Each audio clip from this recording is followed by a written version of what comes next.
मकर संक्रांति आ रही है, सभी देशवासियों को मकर संक्रांति की बधाई।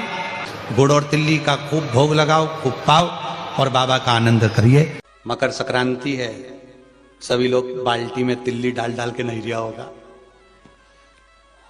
पानी में तिल डालते ना, थोड़ी सी तिल्ली डालेंगे फिर नहाएंगे। उसका फल क्या है? तिल शनि का प्रभाव देता है। जिस पात्र में तिल को डाला जाता है, मकर संक्रांति के दिन उस जल से जो स्नान करा जाता है, केवल शनि का भाव इतना प्रबल होता है कि सारे ग्रह शनि के अनुकूल होकर उसको अनुकूलता प्रदान करना चालू कर देते हैं। एक मकर संक्रांति पर मात्र तिल के, इसलिए कई लोग तिल का उपटन भी करते हैं, कोई लोग तिल डाल के नहा लेते हैं। तिल का महत्व है। मकर संक्रांति पे दान दो, तो किस चीज का दान देना है हमारा? प्लास्टिक का डब्बा नहीं, बाल्टी नहीं, चन्नी नहीं, फिर किस चीज का दान? तो कहा सार के लोग दान दे, तो किस चीज का? तो के अन्न से बड़ा कोई दान, अन्न से बड़ा कोई दान नहीं। मकर संक्रांति है, खिचड़ी बनाते हो? अरे जम के तो बोलो, सब बनाते हो? कभी मालूम है कि खिचड़ी क्यों बनाई जाती है मकर संक्रांति में?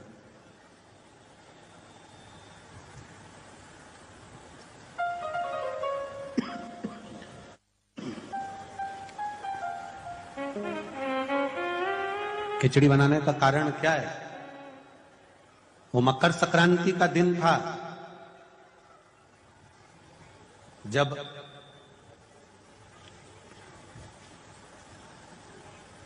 सनातन धर्म पर आंच आकर खड़ी हो गई थी और सनातन धर्म को नीचे गिराने वाले लग गए थे। चारों तरफ आक्रमण कर दिया था। तब सैनिक भी नहीं थे। तब गुरु गोरखनाथ जी ने अपने सारे शिष्यों को कह दिया था कि चिमटा उठाओ और चल पड़ो युद्ध के लिए। तो सारे साधु, संत, सन्यासी, तपस्वी, साधक, उपासक जितने थे वो सब युद्ध करने के लिए आ गए। जब युद्ध में ऐसा युद्ध चालू हुआ, ऐसा युद्ध चालू हुआ, ऐसा युद्ध चालू हुआ कि खिलची अपनी सेना को लेकर पीछे हटने लगा, फिर आक्रमण कर दिया। गोरखनाथ जी ने देखा कि अब आक्रमण हो गया, अब क्या करें? अब उनकी सेना में सबको खाने के लिए अच्छा मिल रहा था, पीने के लिए अच्छा मिल रहा था। तंदुरुस्त होकर फिर सामने आकर खड़े हो जाते थे। मकर संक्रांति का दिन गुरु गोरखनाथ जी को मालूम पड़ा, आज भोजन में तुम्हारे संतों के पास कुछ भी नहीं है, कुछ भी नहीं, और भोजन में कुछ भी नहीं, और ये बाकी की सेना जो सामने वाली है उसके पास में तो इतना बल है, खाते हैं और एनर्जी आ जाती है, बल आ जाता है। गोरखनाथ जी ने कहा चिंता मत करो, उत्तरायण सूर्य है, मकर राशि का प्रवेश है, मैं भी ऐसा अमृत तैयार करता हूं कि मेरी सेना को जब मैं खिलाऊंगा तो विजय कर कर आएगी। और गुरु गोरखनाथ जी ने सबसे पहली खिचड़ी मेरे गुरु गोरखनाथ ने अपने सारे संतों के लिए, भगवंतों के लिए गुरु गोरखनाथ ने तैयार करी और कहा खिला दो खिचड़ी और करो आक्रमण।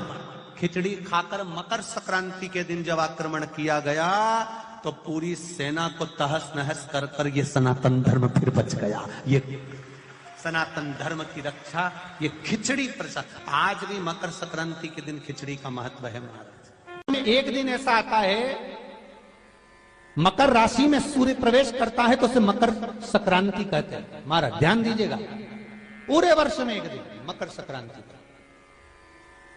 हमारे हिंदू धर्म में ये दिन है, हमारे हिंदू धर्म में जो ये दिन है।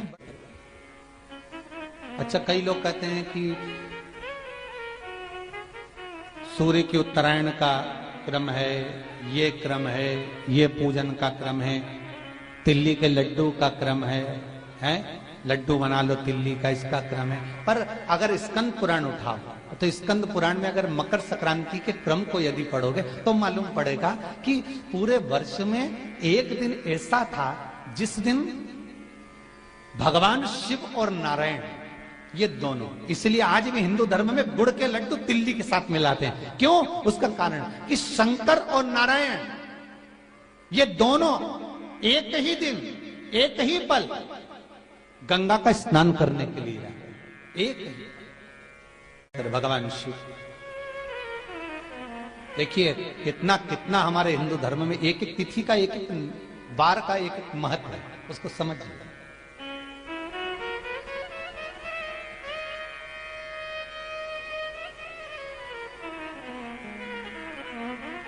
माता लक्ष्मी, भगवान नारायण और भगवान शिव को स्नान के लिए गुप्त रूप से झांकती है।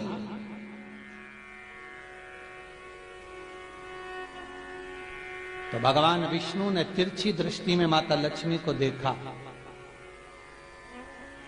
तिरछी दृष्टि। तो माता लक्ष्मी को देखकर भगवान विष्णु शिव जी को देखे तो शंकर भगवान ने कहा, नारायण हमने देख लिया, महारानी लक्ष्मी झांक रही है, हमने वर दे दिया है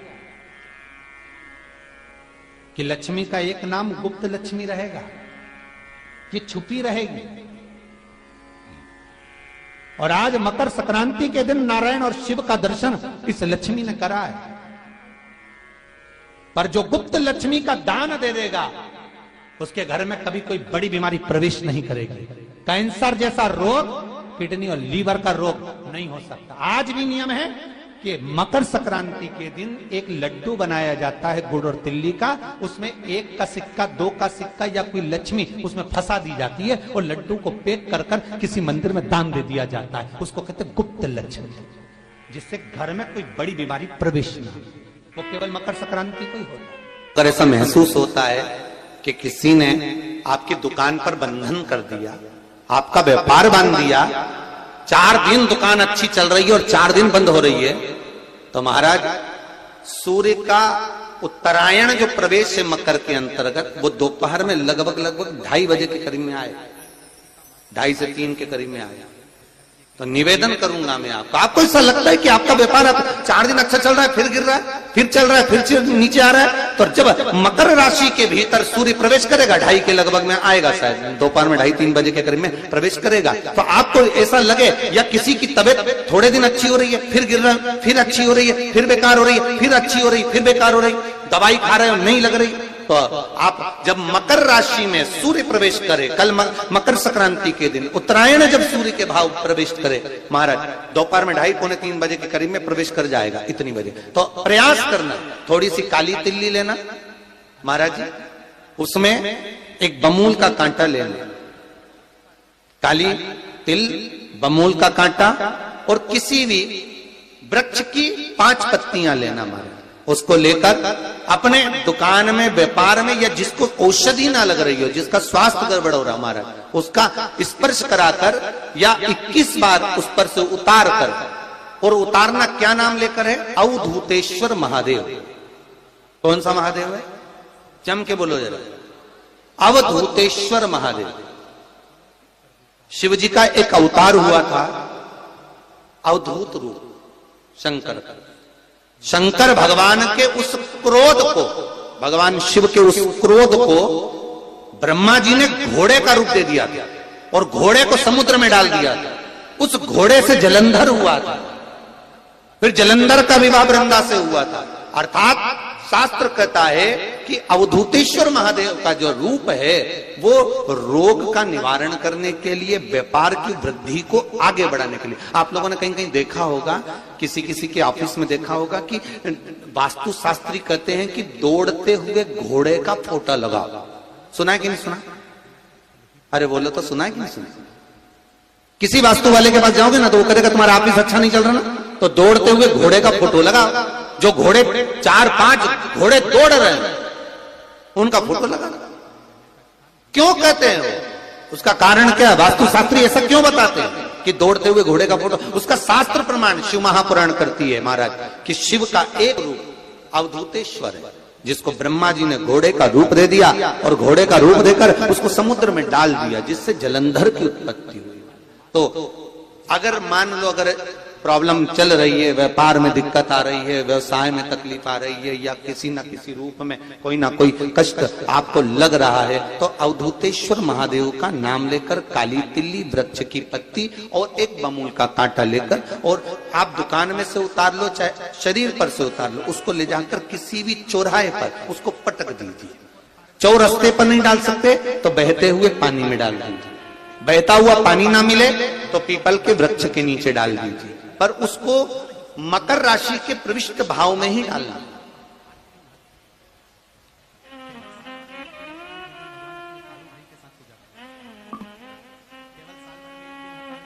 प्रविष्ट भाव।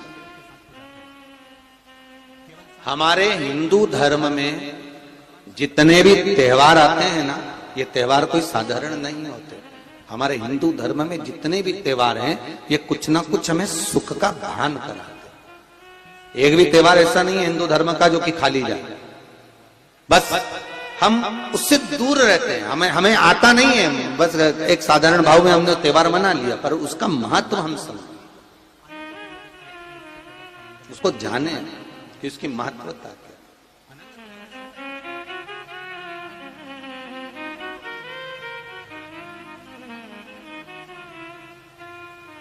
बस हृदय चित्त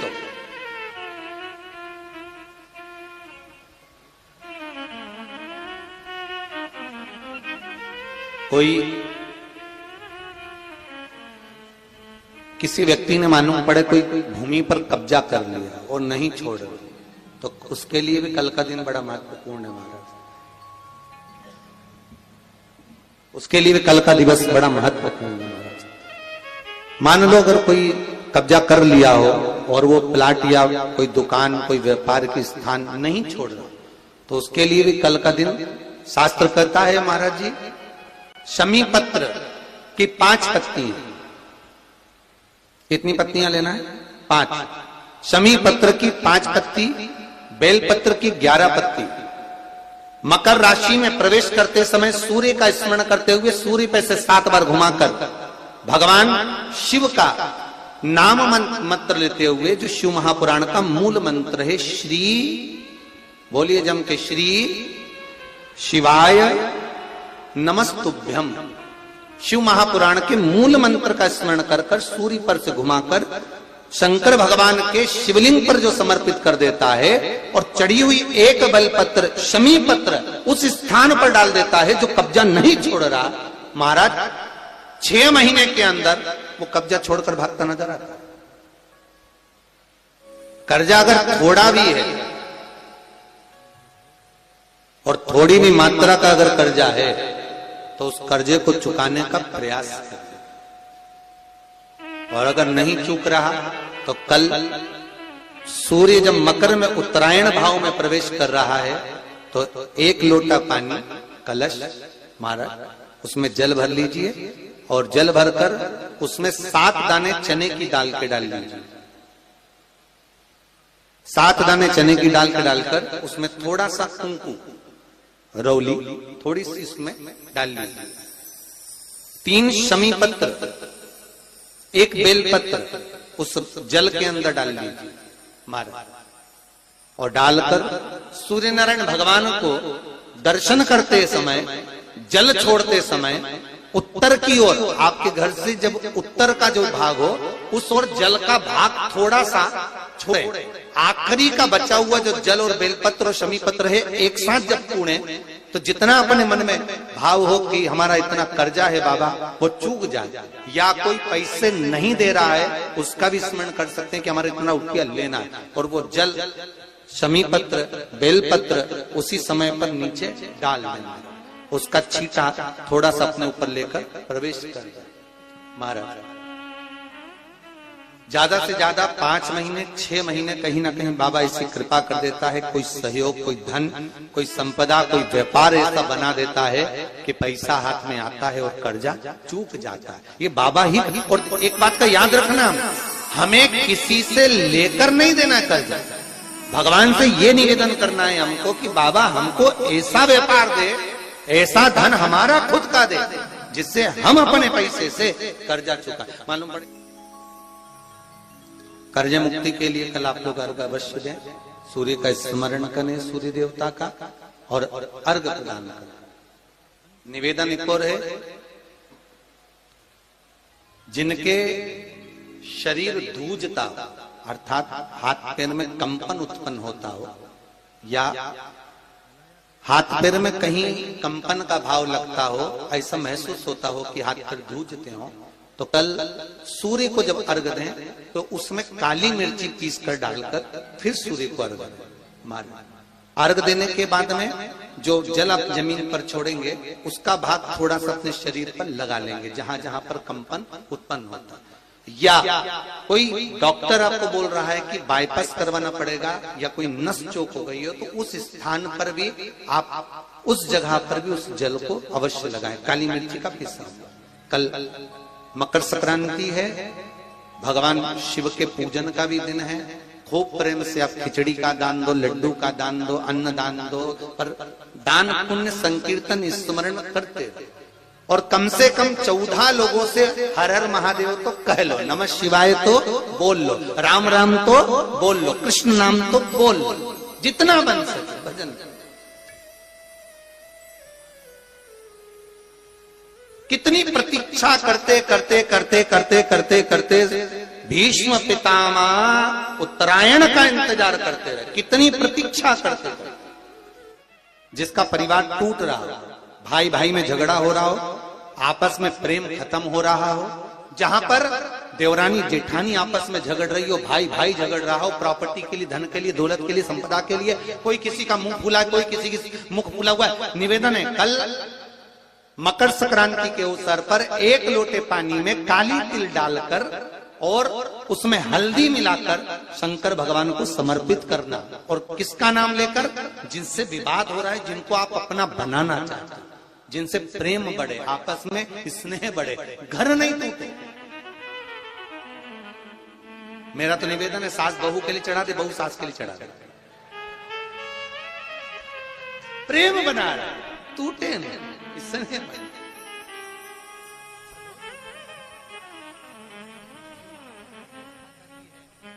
ये आपस का जो प्रेम है ये टूटना नहीं चाहिए। कल मकर संक्रांति के अवसर पर ये करिए। कहते हैं मकर संक्रांति है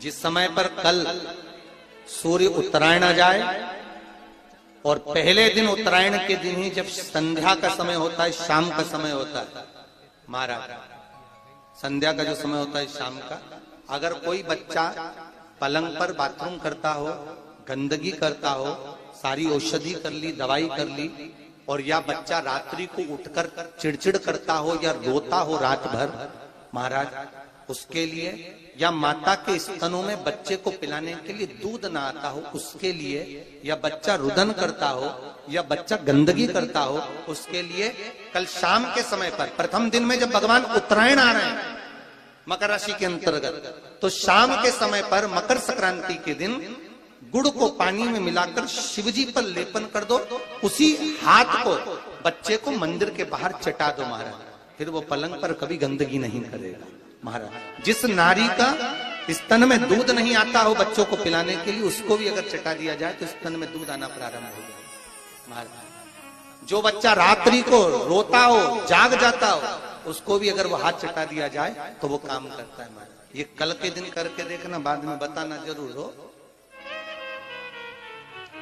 शुगर वाले जीव, जिनकी शुगर ऊंची नीची हो रही हो, ज्यादा शुगर की परेशानी आ रही हो और इंजेक्शन लेना पड़ रहा हो, उनके लिए निवेदन है, काली तिल्ली कल के लिए है ये खास तौर से, बाकी के शुगर के लिए तो उपाय और बाद में बता देंगे, पर कल के लिए जो करना चाह रहे हैं, जिनकी शुगर लेवल में नहीं आ रही है, काली तिल्ली शंकर भगवान के शिवलिंग पर समर्पित कर दो, और उस काली तिल्ली को जब शिव जी पर चढ़ाएं तो महाराज हाटकेश्वर महादेव का नाम लेना है। कौन से महादेव? हाटकेश्वर महादेव का नाम लेना है, और शंकर भगवान पर काली तिल्ली चढ़ाते जाना है। उसमें कंकर नहीं हो, सफेद तिल्ली का एक भी दाना नहीं हो, इसका ध्यान रखिए। उस काली तिल्ली को चढ़ा दीजिए, हाटकेश्वर महादेव का स्मरण कर कर, किसी को जल ना चढ़ाने देना उस समय पर जब आप शंकर जी को चढ़ाएं, और भगवान शंकर की हाटकेश्वर महादेव का स्मरण कर कर 108 रुद्राक्ष से मनके से माला जप लो, वहीं शंकर चढ़ी रहने देना तिल्ली। उसी तिल्ली को वापिस कटोरी में उठाकर लिया, 3 दिन तक लगातार उसको थोड़ा थोड़ा कर कर सुबह के समय खाली पेट खाइए, शुगर लेवल पर आ जाएगी महाराज, आपकी शुगर हाई ऊंची नीची नहीं जाएगी। हट कृष्ण महादेव का स्मरण। मकर संक्रांति का जो दिवस है वो कोई साधारण नहीं। आप लोग दान करते हो मकर संक्रांति में? कितनी चीजें दान करते हो? और सुहागन माताओं को देते हो ना, क्या देते हो? कितने देते हो? 13 14 कितने हैं? 14। कौन से पुराण में लिखा है कि 14 चीज देना चाहिए? अरे बोलते जाओ जरा जल्दी जल्दी, बड़ी मुश्किल से तो पकड़ाई में आते हो तुम शिवरी नारायण वालों। 14 चीजें दान देना है। किस पुराण में लिखा है? कोई तुमसे पूछ सकता है तो महाराज आप कह सकते हो अग्नि पुराण में वर्णन आता है। कौन से पुराण में लिखा है? अग्नि पुराण में लिखा। देव ऋषि नारद भगवान विष्णु के पास जाकर पूछते हैं, नारायण कृपा करिए। भगवान विष्णु ने पूछा क्या बात है, बोलिए। देव ऋषि नारद क्या चाहते चाहते क्या हो वो बताओ। महाराज हमें इतना सा बता दो, शिव जी के यहां जाते हैं तो पहले उनके द्वारपाल से पूछना पड़ता है अंदर जाने के लिए। ब्रह्मा जी के यहां जाते हैं तो ब्रह्मा जी के द्वारपाल से पूछना पड़ता है। इंद्र के यहां जाते हैं तो इंद्र के द्वारपाल से पूछना पड़ता है।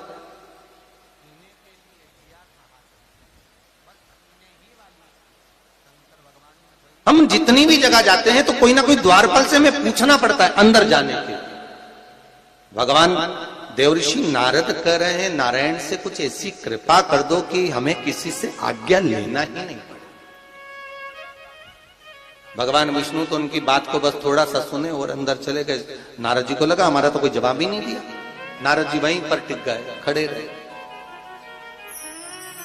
नाम जाप करते। विष्णु वापिस आए और देवऋषि नारद से कहा एक काम करो, जब सूर्य मकर में प्रवेश करते हुए उत्तरायण की ओर जावे, उस घड़ी उस पल में देवऋषि नारद तुम 14 बार भगवान के नाम का, शिव नाम का दान दे दीजिए। भगवान नारायण के नाम का, राम नाम का, कृष्ण नाम का दान दे दीजिए। अब देखो यहां पर यह नहीं लिखा कि प्लास्टिक का डब्बा दो। समझ लेना जी हो अच्छे से कि लोगों ने दान को कितना भ्रष्ट कर दिया वो बताया जा रहा है। अग्नि पुराण में यह नहीं लिखा कि तुम प्लास्टिक की चाय की चन्नी दो 14, बाल्टी दो 14, या प्लास्टिक का डब्बा दो 14। यहां पर यह नहीं लिखा है कुछ भी हो। यहां क्या लिखा अग्नि पुराण में कि मकर संक्रांति के दिन जब सूर्य उत्तरायण भाव में प्रवेश करे, मकर में जावे, उस समय पर देवऋषि नारद तुम्हारे मुख से अगर 14 बार भगवान के नाम का दान 14 जीवों को दे आओगे तो किसी भी देवता के पास जाओगे तुम्हें परमिशन की जरूरत नहीं पड़ेगी, तुम डायरेक्ट प्रवेश कर जाओगे। डायरेक्ट। अब तुमको अगर वैकुंठ में डायरेक्ट प्रवेश करना हो तो बिना पूछे, तो उसके लिए कहा ही मकर संक्रांति पे दान दो। तो किस चीज का दान देना है महाराज? प्लास्टिक का डब्बा नहीं, बाल्टी नहीं, चन्नी नहीं, फिर किस चीज का दान?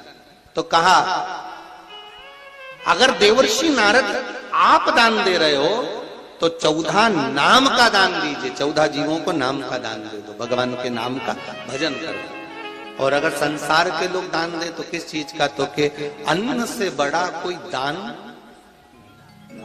अन्न से बड़ा कोई दान।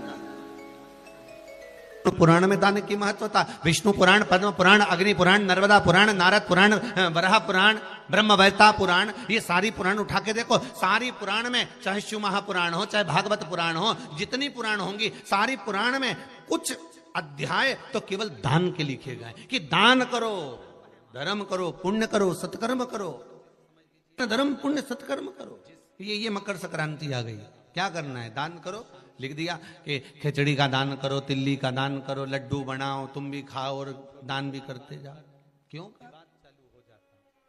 या पति पत्नी में परिवार में सास बहू आदि का में कहीं ना कहीं धर्म करते चलो। बस केवल एक ये हिंदू धर्म में लिख दिया कि दान की महत्वता है, दान करना है, सत्कर्म कमाना भी है, परिवार को चलाना भी है, पर कमाते कमाते उसमें जो पूंजी हमारे पास में आए, हमने जैसे एकत्रित करा उसमें से थोड़ा सा पुण्य भाग दिया। उसी तरह हमारी जो ये 21,600 श्वास प्रतिदिन जो निकल रही है, इन 21,600 श्वास के आकलन में थोड़ा सा शिव नाम, थोड़ा सा प्रभु का नाम, थोड़ा सा भगवान का नाम लेते चलिए।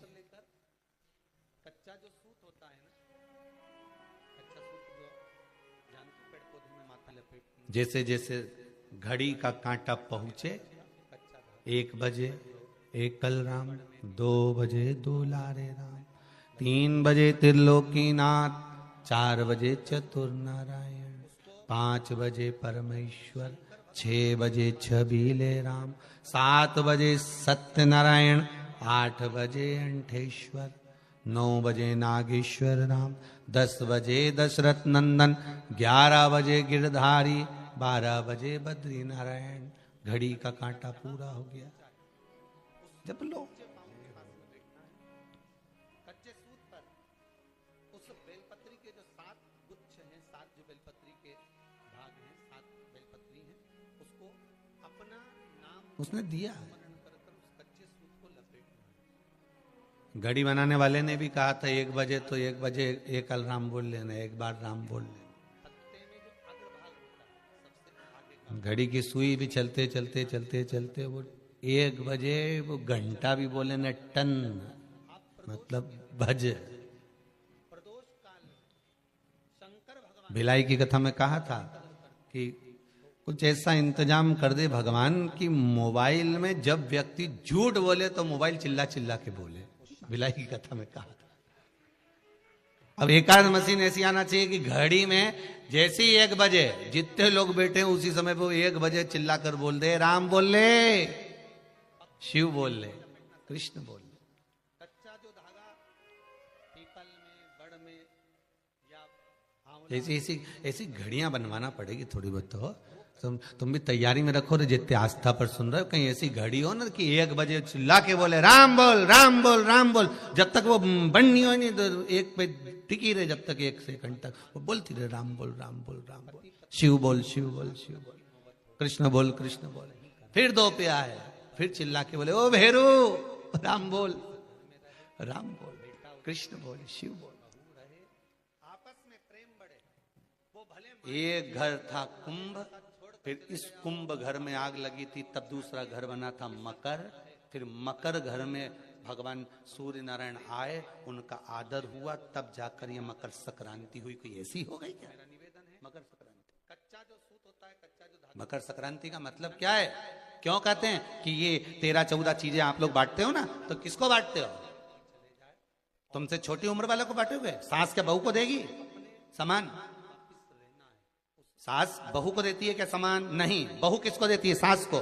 बहू किसको देती है? जेठानी को। बहू सामान किसको देती है? ननन को। बहू सामान किसको देती है? कोई मोहल्ले में कोई बड़ी उम्र की कोई बहुएं हो, बड़ी उम्र के जो लोग हों, सौभाग्यवती नारी हो, उसको ये 13-14 चीजें दी जाती है।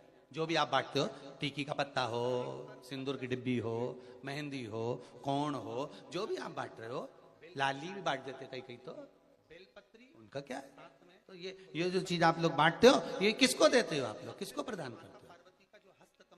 छोटे को नहीं, घर से बड़े को, जो आपके अवस्था से बड़े हैं, जो आपसे बड़े हैं, आप उनको दे दें। मां जगत जननी से प्रार्थना कर। और क्यों देते हैं बड़ों को? यहाँ आदर का भाव दिखाया गया, यहाँ आदर दिखाया गया कि यहाँ कुंभ में शनि महाराज अपने घर में रह रहे थे, सूर्य नारायण भगवान का आगमन हुआ, आज बेटे से मिलने का भाव जागृत हुआ और कुंभ में प्रवेश कर। जैसे ही घर में प्रवेश करे, इस जगह अब घर में प्रवेश करे तो आदर का भाव होना चाहिए। महाराज पर उस बेलपत्री को रख देना, महाराज ज्यादा से आदर का भाव प्रकट होना चाहिए। लगते हैं दोनों में वापस प्रेम बढ़ जाता है। अभी कथा में कहा था, कोई घर का बड़ा आए, बुजुर्ग आए, आदरणीय आए, सम्माननीय आए, आपके पास में कितनी भी दौलत हो, कितनी भी संपदा हो, कितना भी धन हो, कितना भी वैभव हो, आप कितनी भी अच्छी कंपनी में जॉब कर रहे हो, आप कितनी भी अच्छी जगह पर पोस्ट पर बैठे हुए हो, आप कितनी भी अच्छी नौकरी कर रहे हो, चाहे आपके पास में बड़े से बड़ा पद क्यों ना हो, पर आपके भीतर बड़ों के पीछे, बड़ों के प्रति सम्मान्य भाव उत्पन्न होना चाहिए। कच्चा सूप माता के हाथ में रखो, सम्मान का विनती करना, इस सम्मान की डोरी अब तेरे को दे, एक आदर का भाव, आज सम्मान का भाव प्रकट करें, आदर का भाव प्रकट